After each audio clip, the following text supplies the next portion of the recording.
මේ වන විටත් 57 හැවිරිදි පහර කෑමට ලක් වූ අදාළ පුද්ගලයා තලංගම ප්‍රාදේශීය රෝහලේ ප්‍රතිකාර ලබනවා.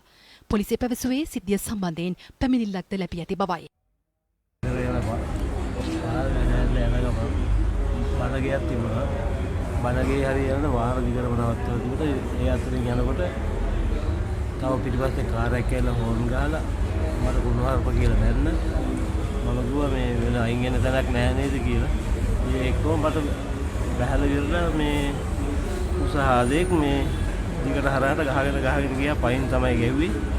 මේ මට පළවෙනි පාර දෙවෙනි පාර පස්සේ මේ මතක නැහැ මේ බැරිච්ච පාරවල් කට තුවාල වෙන මේ ඊට පස්සේ බණ ගෙදර කට්ටිය ඇවිල්ලා මේ බේරගත්තා.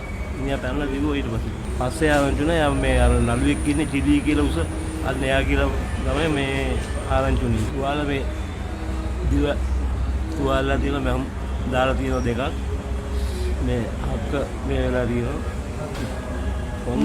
හොඳේ තියෙන පාරවල් අපි ගමේ මේ වැඩ ඉවරලා ඔක්කොම කකා හිටියේ. ඒ ඉන්නකොට අපිට ඇහුණා මේ එහෙන කෑ ගැහිල්ලක් එහෙන ගෝසාවක් ඇහුණා.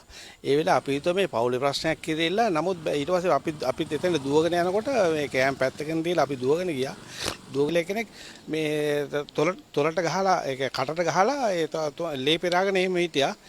ඊට පස්සේ අපි කරේද ඒ වෙලෙම මේ ලාල්ල හොස්පිටල් යන්න මේ කරගත්ත මේ පයින් ගහලා යා එතකොට තමයි අපි දැක්කේ මේ මේක බරපතල බව.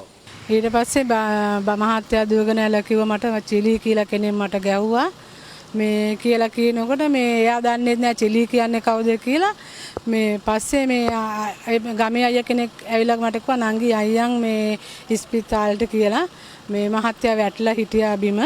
මේ කටේලේ එකයි මේ මගේ මහත්තයාට අවුරුදු 57ක් වෙනවා.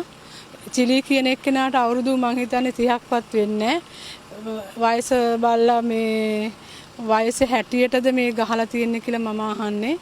මට සාධාරණයක් කරන මගේ මහත්තයා හරි අසාධ්‍ය තත්වයෙන් ඉන්නේ ස්පීක්. පොලිසියෙන් කිව්වා මේ එයා දැන් හැංගිලා ඉන්නේ. එයාව අපි හොයනවා මේ අපිටත් දැක්කොත් කියන්න කිව්වා. මචනේ මං ගැන කියලා හිතන ප්‍රචාරයක් යනවා. ඉතින් ඇත්තටම මට ඒකට හරියට වචනයක් කියන්න බෑ. මොකද මගේ ලීගල් පැත්ත මගේ ලෝයර්ස්ලා ඉන්නවා. ඉතින් සහ ඒ කියන්නේ මොන හරි කතා බහක් යම් කිසි කතා බහක් වෙන්නේ නැති. නමුත් මේ වෙලා තියෙන ඇත්ත සිද්ධියද නැති කියන එක ඇත්තටම මට මේ කියන්නේ මේ ප්‍රචාරය යන එක ඇත්ත සිද්ධියද නැද්ද කියන එක ඒක මං හිතන්නේ අධිකරණයේ විසින් තීරණය කරයි.